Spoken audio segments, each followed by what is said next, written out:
తులసీదేవి మహాపతివ్రత. అంతటి మహాపతివ్రత కాబట్టే ఇప్పటికీ భూలోకంలో పూజలు అందుకుంటూ ఉంది. అటువంటి తులసీదేవి కథ ఏంటి? అసలు తులసీదేవి ఎవరు? తులసీదేవి శ్రీ మహావిష్ణువుని ఎందుకు రాయిగా మారిపోమ్మని శపించింది? శివునికి తులసీ దళాలను ఎందుకు సమర్పించకూడదు? తులసీదేవి తులసి మొక్కగా ఎలా మారింది? వీటన్నింటి వెనుక ఉన్న కథ ఏంటో, ఆ రహస్య చరిత్ర ఏంటో ఇప్పుడు తెలుసుకుందాం. ధర్మధ్వజుడు అనే రాక్షసుడికి పుట్టిన అందమైన కూతురు తులసీదేవి. ఆమె అసలు పేరు వృంద. ఆమె ఒక యువరాణి కూడా. ఈ యువరాణి జలంధర్ను పెళ్లి చేసుకుంది. అసలు జలంధర్ ఎవరు? జలంధర్నే తులసీదేవి ఎందుకు పెళ్లి చేసుకుంది అంటే, పూర్వం భూలోకంలో జలంధర్ అనే రాజు ఉండేవాడు. ఈ జలంధర్కి అపారమైన శక్తి ఉంది. ఈ జలంధర్ వింధ్యాపర్వతాలకు వెళ్ళి బ్రహ్మ కోసం కఠోరమైన తపస్సు చేశాడు. ఇతని తపస్సుకు మెచ్చిన బ్రహ్మదేవుడు ప్రత్యక్షమై ఏం వరం కావాలో కోరుకోనాయనా అన్నాడు. అప్పుడు జలంధర్, నేను యుద్ధం చేసేటప్పుడు నా ముందు ఎవ్వరూ గెలవకూడదు, నన్ను ఎవ్వరూ ఓడించకూడదు, నాకు చావు అనేదే ఉండకూడదు అని కోరుకుంటాడు. దానికి బ్రహ్మదేవుడు, చావును తప్పించడం ఎవరి వల్ల కాదు, ఇది కాకుండా మరేదైనా వరం కోరుకోమంటాడు. అప్పుడు జలంధర్ బాగా ఆలోచించి 2 కోరికలు కోరుతాడు. మొదటిది, నాకు మహాపతివ్రత భార్యగా ప్రసాదించండి. మరొకటి, నా భార్య పతివ్రతగా ఉన్నంతకాలం నాకు చావు అనేదే ఉండకూడదు అని విచిత్రమైన కోరికలను కోరుతాడు. అప్పుడు బ్రహ్మ తదాస్తు అంటాడు. జలంధర్ మిక్కిలి సంతోషించి, బ్రహ్మ ఎలాగూ నాకు మహాపతివ్రతను భార్యగా ఇస్తాడు, ఆమె పతివ్రతగా ఉన్నంతకాలం నాకు చావు ఉండదు అని మనస్సులో సంతోషపడతాడు. వరమిచ్చిన తర్వాత బ్రహ్మ జలంధర్తో ఈ విధంగా మాట్లాడతాడు. నీవు బద్రికావనానికి వెళ్ళు, అక్కడ తులసీదేవి తపస్సు చేస్తూ ఉంటుంది. ఆమె మహాపతివ్రత, వెళ్ళి ఆమెను పెళ్లి చేసుకో అంటాడు. నువ్వు తులసీదేవిని పెళ్లి చేసుకుంటే నేను ఇచ్చిన వరం నెరవేరుతుంది అని చెప్పి బ్రహ్మ అక్కడి నుంచి వెళ్ళిపోతాడు.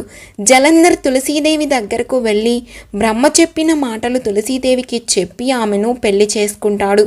తులసీదేవి మహావిష్ణు భక్తురాలు. నిజానికి ఆమెకు పెళ్లి అయిన తరువాత ఆమె భక్తి పాతివ్రత్యం వలన జలంధర్ యొక్క శక్తి మరింత పెరిగిపోయింది.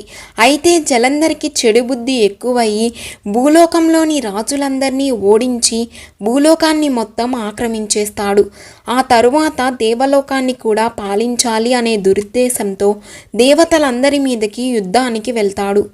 జలంధర్ని చూసిన దేవతలందరూ భయపడిపోయి శ్రీ మహావిష్ణువు దగ్గరికి వెళ్ళి వేడుకుంటారు. అప్పుడు శ్రీ మహావిష్ణువు, మీ పరిస్థితి నుంచి కాపాడేది ఆ పరమశివుడు మాత్రమే అని చెప్తాడు.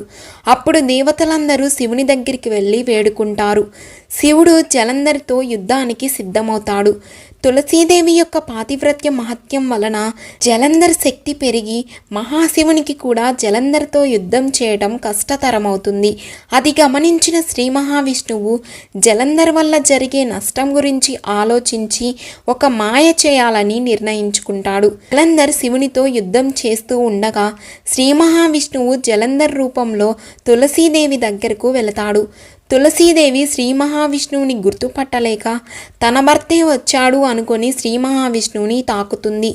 అలా ఆమె శ్రీ మహావిష్ణువుని తాకగానే తన భర్త కాదని గ్రహించుకుంటుంది. కానీ తులసీదేవి శ్రీ మహావిష్ణువుని తాకటం వలన ఆమె పాతివ్రత్యం భంగం జరిగి జలంధర్ బలహీనుడైపోయి ఓడిపోయి చనిపోతాడు. అప్పుడు తులసీదేవి కృంగిపోయి తను పూజించిన దేవుడే తనను మాయ చేశాడని బాధపడుతుంది.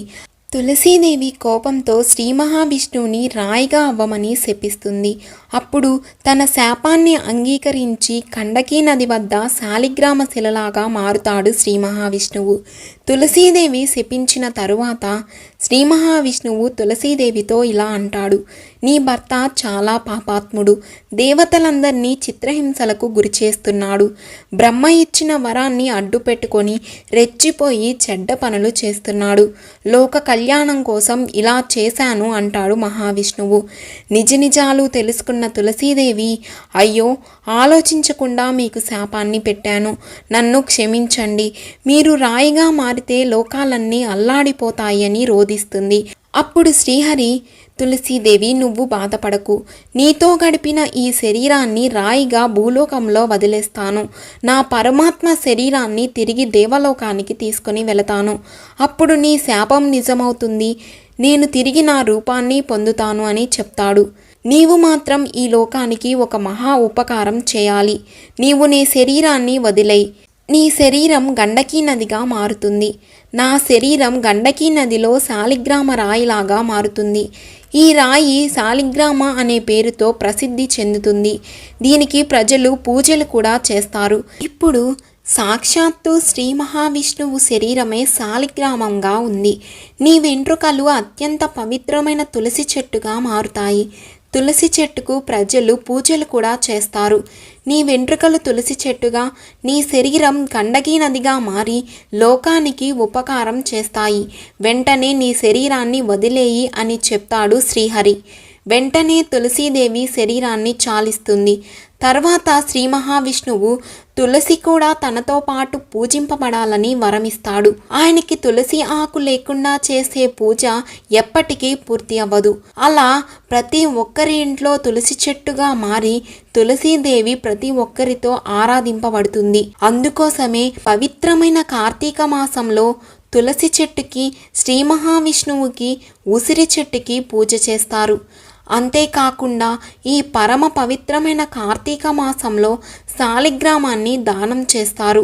ఈ శాలిగ్రామం అనే రాయిని దానం చేయటం వలన 1000 యజ్ఞాలు చేసిన ఫలితం దక్కుతుందని స్కంద పురాణంలో తెలుపబడింది. కానీ శివుడు తన భర్తని సంహరించిన కారణంగా తులసీదేవి దళాలను శివునికి అర్పించకూడదని తులసీదేవి శపిస్తుంది. తులసీదేవి చరిత్రను పూర్తిగా తెలుసుకున్నారు కదా. ఇటువంటి ఆధ్యాత్మిక విషయాలు, కథల గురించి మరెన్నో విషయాలు తెలుసుకోవడానికి మన ఛానల్ని సబ్స్క్రైబ్ చేసుకోండి. ఫ్రెండ్స్ అండ్ ఫ్యామిలీ మెంబర్స్తో షేర్ చేయండి.